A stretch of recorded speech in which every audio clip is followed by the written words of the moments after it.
Hello everyone, my name is Manju Saraswat. I am again with you with the next topic of class 9, that is poverty. As you know, independent India is facing many problems and the poverty is the most difficult challenges faced by independent India. So, in this video we will discuss the problems and reasons and dimensions of poverty, and what are the vision of social scientists, and by many stories we will know about the difficulties faced by poor and anti poverty program. So let's start. As you know कि हमारे आसपास जो है झुग्गी झोपड़ी में हम बहुत सारे लोगों को गांव देहात में ऐसे देखते हैं जो डेली वेजेस के जो वर्कर्स होते हैं, कंस्ट्रक्शन साइट के जो उनके बच्चे होते हैं, है ना। तो हम देखते हैं कि बहुत सारे लोग जो हैं क्या है पॉवर्टी की लाइफ जो है जी रहे हैं। यहाँ पर आप देखेंगे कि ये सारे जो हम सीन देखते हैं अपने आसपास, तो यानी कि ये इस चीज़ के विटनेस हैं कि यहाँ पर इंडिया में बहुत ज़्यादा लोग ऐसे हैं जो कि पुअर हैं, है ना। तो पुअर का मतलब क्या होता है, पॉवर्टी का मीन क्या होता है, तो आप देखेंगे कि जब लोगों के अपनी सर्वाइवल करना मुश्किल हो जाता है, जब लोग सर्वाइव नहीं कर पाते हैं, है ना, तो रफली जो उनको चीज़ें जो लाइफ के लिए नेसेसरी होती हैं वो चीज़ें जब वो नहीं ले पाते हैं तो उसको हम क्या कहेंगे, उस कंडीशन को हम पॉवर्टी कहते हैं। तो चलिए यहाँ पर दो केस स्टडी के थ्रू हम आपको बताते हैं कि एक्चुअली फैमिलियर करते हैं। पहले हम फोकस करते हैं, यहाँ पे दो स्टोरी आपको बताएंगे हम जो कि आपकी रूरल एरिया से रिलेटेड होंगी और अर्बन एरिया से रिलेटेड होंगी, जिनके थ्रू आपको कंडीशंस से फैमिलियर कराया जाएगा। जैसे आप देखेंगे 33 ईयर ओल्ड जो यहाँ पे रामचरण हैं, वो झारखंड में एक रांची के पास में के शहर में रहते हैं और यहाँ वो एक आटा मिल में काम करते हैं और डेली वेजेस वर्कर हैं। यहाँ आप देखेंगे कि उनको महीने में जब भी वर्क मिलता है मंथ में, तो वो हार्डली 1500 रुपीज़ ही कमा पाते हैं और उनकी फैमिली में 6 जो कैंडिडेट हैं, मेंबर हैं, और जिनके लिए ये जो भी अमाउंट है वो इनफ नहीं होता है। यहाँ पर आप देखेंगे उनकी जो वाइफ है ना, और उनके पास 6 महीने से लेके यानी कि 12 ईयर तक की जो एज है उसके 4 बच्चे हैं, और उनके पास के एक रामगढ़ के जो में उनके पास में एक फादर और मदर रहते हैं, उनको भी उनको पैसा भेजना पड़ता है, और वो भी एक लैंडलेस पर्सन है ना। और यहाँ उनका हजारीबाग में उनका एक छोटा भाई रहता है, इन दोनों पर ही उनके पेरेंट्स जो हैं वो डिपेंडेड हैं। अब ये जो रामचरण है ये क्या करेंगे, ये जो है बहुत एक क्राउडेड एरिया में किराए के एक कमरे के किराए के मकान में रहते हैं, और यहाँ आप देखेंगे कि एक जो मकान मिट्टी और जो ईंटों से बना हुआ है, और ये एक काम चलाऊ जो टाइप का है वो हट टाइप का है ना। तो इनकी जो वाइफ हैं वो यहाँ मेड का काम करती हैं कुछ घरों में, और करीब 800 रुपीज़ जो है वो कमा पाती हैं। मुश्किल से वो लोग जो है जो दाल रोटी का मुश्किल से जुगाड़ कर पाते हैं दोनों टाइम का, और उनका जो बड़ा बेटा है वो भी लगभग 300 रुपीज़ किसी शॉप पर वर्क करता है तो कमा पाता है, ठीक है। अब यहाँ जो उनकी बेटी है वो जो छोटे छोटे जो सिबलिंग्स हैं उनकी देखभाल करती है, और कोई भी बच्चा जो है स्कूल नहीं जाता है ना। तो ये जो है उन लोगों के पास जो कपड़े हैं वो भी पुराने हैं, यानी कि जो नए जब फटे पुराने ही हैं, और जब किसी बच्चे के वो अनवियरेबल हो जाते हैं तब वो दूसरे बच्चे को मिल पाते हैं। तो यहाँ पर आपने देखा कि जो रामचरण के जो बच्चे हैं वहाँ पर, और उसकी फैमिली के अकॉर्डिंग जो शूज़ है वो एक लग्जीरियस आइटम है उनके लिए, और जो बच्चे हैं वो उनको अंडर नरिश्ड हैं, और आप देखेंगे कि इस तरीके से उनके पास कोई भी हेल्थ केयर नहीं है, कोई भी मेडिकल फैसिलिटी नहीं है। तो ये जो कंडीशन है, ये कंडीशन यहाँ पर किसकी है, ये कंडीशन यहाँ पर जो देखेंगे आप कि जो अर्बन एरिया है वहाँ के एक फैमिली के थ्रू आपको बताने की कोशिश की गई है।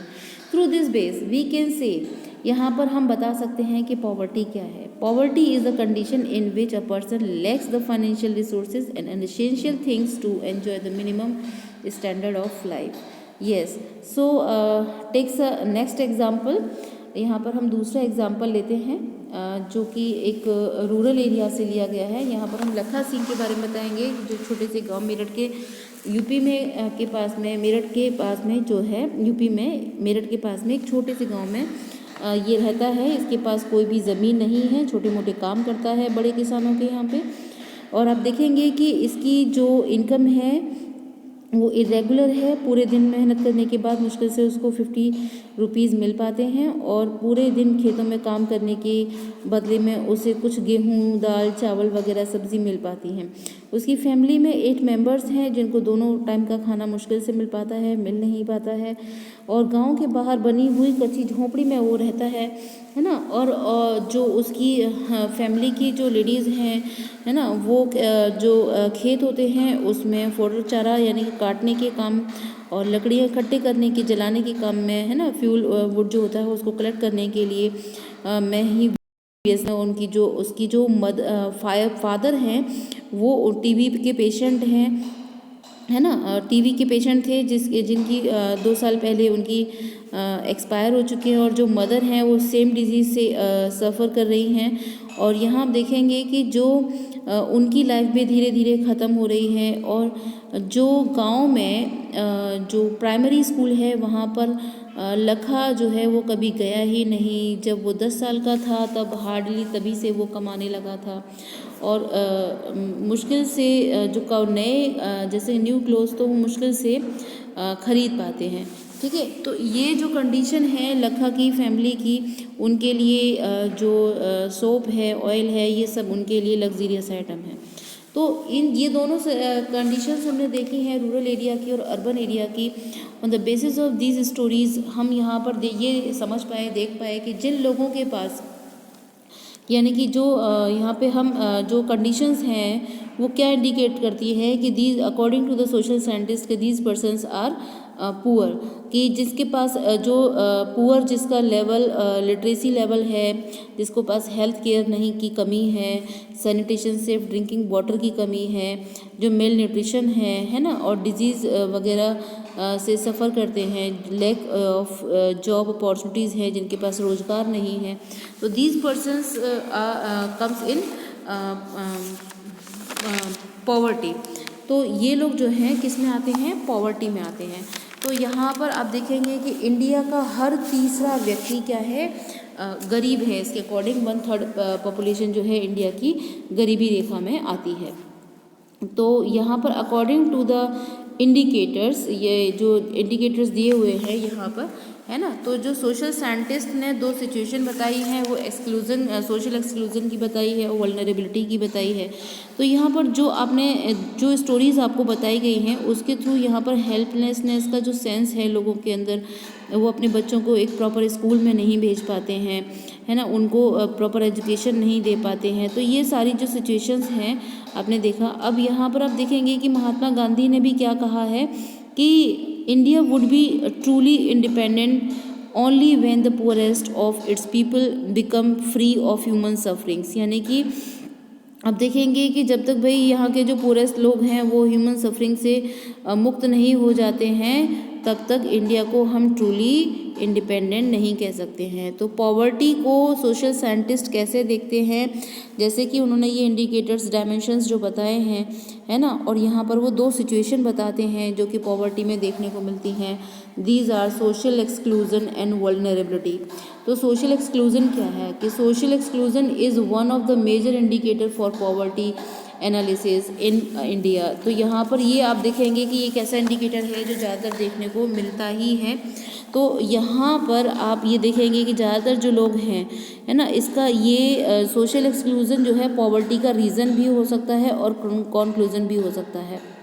है ना, कॉन्सिक्वेंसेस भी हो सकता है और रीज़न भी हो सकता है। गरीबी के कारण भी सोशल एक्सक्लूज़न हो सकता है और सोशल एक्सक्लूज़न के कारण भी वो लोग गरीब रह सकते हैं, बिकॉज सोशल एक्सक्लूज़न करने के बाद जो सोसाइटी के वेल टू डू लोग होते हैं वो उससे संपर्क नहीं रखते हैं और ऐसे लोग उन्हीं आसपास के जो झुग्गी झोपड़ीज़ वगैरह में रहने के लिए मजबूर हो जाते हैं और ऐसे लोगों को कोई भी फैसिलिटीज़ नहीं मिल पाती हैं, है ना। तो जैसा कि इसमें दिया गया है कि social exclusion certain section of society allowing women, aged people, children, SC, ST could not avail the equal opportunity. This led them to vicious cycle of poverty. Similarly, poor people are excluded society due to the income of inequalities.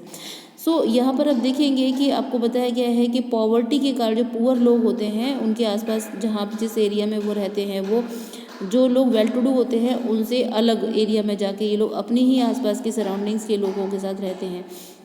और यहाँ पर इसको social exclusion को समझते हुए हमें जो है एंटी पॉवर्टी प्रोग्राम को टारगेट करना चाहिए। सो इन द नेक्स्ट जो इसमें सिचुएशन बताई गई है सोशल साइंटिस्ट के द्वारा वो है वल्नरेबिलिटी। तो वल्नरेबिलिटी क्या है कि भाई वल्नरेबिलिटी यानी कि जो पुअर पीपल हैं, पॉवर्टी के लिए वल्नरेबिलिटी यानी कि जो पुअर पीपल हैं उनकी आगे भी गरीब रहने की और ज़्यादा जो संभावना होती है, यानी कि असुरक्षा। तो जो पुअर पीपल है ना, यानी कि कुछ जो पर्टिकुलर आप देखेंगे कि जो बैकवर्ड जो कास्ट के लोग हैं, है ना, जो हैंडीकैप्ड लोग हैं, उनके आने वाले टाइम पे फ्यूचर में भी उनके गरीब बने रहने की संभावना रहती है। तो यहाँ पर आप देखेंगे कि उनको इस तरीके की जो फैसिलिटीज़ जो होती हैं वो नहीं मिल पाती हैं, है ना। तो अब यहाँ पर उनका जैसे जो आपकी नेचुरल कैलेमिटीज़ होती हैं उनसे ज़्यादा अफेक्टेड रहने की संभावना उनकी बनी रहती है। और ये इसके अलावा भी उनकी जो कंडीशन होती है, यानी कि देखेंगे कि वास्तव में ये जो लोग होते हैं कि जब कोई भी फ्लड वगैरह आता है या कोई भी अर्थक्वेक आता है ना, तो उनकी जो लाइफ है वो बहुत ज़्यादा सफरिंग्स में आ जाती है, बहुत ज़्यादा सफ़र करते हैं ये लोग। तो ये जो वल्नरेबल ग्रुप है इनके आने वाले सालों में भी इनकी जो पुअर बने रहने की संभावना रहती है। तो ये वल्नरेबल ग्रुप कौन सा है? As I have told you कि ये जो बैकवर्ड क्लासेस हैं, माइनॉरिटीज़ में जो लोग हैं, हैंडीकैप्ड जो लोग हैं, है ना, वो। तो हमें we should decide first of all कि पुअर कौन है। हम कैसे डिसाइड करेंगे कि पुअर कौन है? तो पॉवर्टी लाइन जो एक इमेजिनरी लाइन है ये निश्चित करती है जो है पॉवर्टी को। Actually that is imaginary line, ऐसी कोई लाइन होती नहीं है। और यहाँ पर ये जो लाइन के थ्रू हम ये जो सोशल नॉर्म्स होते हैं, है ना, उनके अकॉर्डिंग यहाँ पर हम ये डिसाइड करते हैं कि कौन व्यक्ति जो है ये पॉवर्टी में आता है। तो ये हर कंट्री में place to place, time to time ये चेंज होती रहती है। यहाँ पर जो मेन कॉमन मेथड है पॉवर्टी को मेज़र करने का वो है भाई इनकम कितनी हो रही है और कंजप्शन लेवल, इनकम लेवल और कंजप्शन लेवल। तो उसके बेस पर ही कंसिडर किया जाता है कि जिसका लेवल बहुत ज़्यादा मिनिमम होता है, जो फुलफ़िल नहीं कर पाते हैं बेसिक नीड्स को, उनको पॉवर्टी लाइन में समझा जाता है ना, जो उनको पुअर समझा जाता है। तो एस्टिमेट हम कैसे कर सकते हैं कि भाई जो कौन कौन पॉवर्टी लाइन में आता है? तो आप ये देखेंगे कि ये जो कोई भी व्यक्ति गरीब समझा जाता है, मैंने अभी आपको बताया कंजप्शन लेवल और इनकम लेवल के थ्रू, जो मिनिमम लेवल जो बहुत ज़्यादा ज़रूरी है बेसिक नीड्स को फुलफ़िल करने के लिए। तो यहाँ पर आप देखेंगे कि जो डिटरमाइन किया जाता है पॉवर्टी लाइन को, यानी कि मिनिमम लेवल जो है वो क्या माना जाता है, जैसे रोटी कपड़ा और मकान होता है ना, यहाँ पे इंडिया की अगर हम बात करें तो। लेकिन अगर आप देखेंगे अमेरिका में, यूएस में, तो वहाँ पर कार जो होती है वो हर एक व्यक्ति के पास होती है, लेकिन इंडिया में वो एक लग्जीरियस आइटम है। ऐसे ही यहाँ पे मिनिमम लेवल ऑफ फूड जो रिक्वायर्ड है इंडिया में, है ना, तो ये सारी चीज़ों को मल्टीपल किया जाता है उनके प्राइसेस से। तो उसके अकॉर्डिंग देखा जाता है कि the present formula for food requirement while estimating the poverty line is based on the desired calorie requirement. जैसे फूड आइटम है ना, दालें हैं, सब्जियां हैं, दूध है, ऑयल है, शुगर है ना, ये सारी चीज़ें जो रिक्वायर्ड कैलोरी होती है जो प्रोवाइड करती हैं। तो ये कैलोरी जो है अलग अलग सेक्स और एज के, और जो वर्क ऑफ टाइप है आपका उसके अकॉर्डिंग ये भी वेरीज होती है, अलग अलग होती है। तो यहाँ कैलकुलेशन ये की जाती है कि 2400 कैलोरी ये जो रूरल एरिया में रहने वाले लोग, क्योंकि वो फिज़िकल वर्क ज़्यादा करते हैं, उनके लिए रिक्वायर्ड होती है। जो कैलोरी के बेस पर हम यहाँ डिसाइड करेंगे कि किस किस व्यक्ति को ये कैलोरी जो है इनफ मिल पा रही है, किसको नहीं मिल पा रही है, उसके अकॉर्डिंग यहाँ पर जो मिनिमम लेवल है वो डिसाइड किया जाता है। और जो 2100 कैलोरी जो है आपकी अर्बन एरियाज़ के लिए भी डिसाइड की गई है। तो अब यहाँ पर आप देखेंगे कि जो कैलोरी है, यानी कैलोरी कंजप्शन जो होता है वो रूरल एरिया में ज़्यादा हायर रखा गया है बजाय अर्बन एरिया के। तो अब मॉनिटरी एक्सपेंडिचर अगर per capita needed by the buying these calories, अगर इसके अकॉर्डिंग देखा जाए तो आप देखेंगे कि गांव जो रूरल एरिया है वहाँ पर जो फिक्स्ड रखा गया है पॉवर्टी लाइन, यानी कि जो व्यक्ति 816 रुपये से, यानी ये आपका डेटा जो है थोड़ा सा वेरीज हो सकता है अकॉर्डिंग टू द बुक। मेरे पास ये ओल्ड बुक है तो जिसमें ये दिया हुआ है, और यहाँ पर कुछ 1500 समथिंग भी अब रेज हो चुका है, जो कि इसमें 1000 दिया हुआ है ना। तो कैलोरी जो है कम से कम इतनी कैलोरी व्यक्ति को मिल पानी चाहिए। तो यहाँ पर उनके लिए यानी कि ये रखा गया है कि इससे कम जो सैलरी है वो लोग जो है पुअर उसमें आते हैं, पॉवर्टी लाइन से बिलो आते हैं, पुअर कंसीडर किए जाते हैं। यानी कि आप देखेंगे कि जो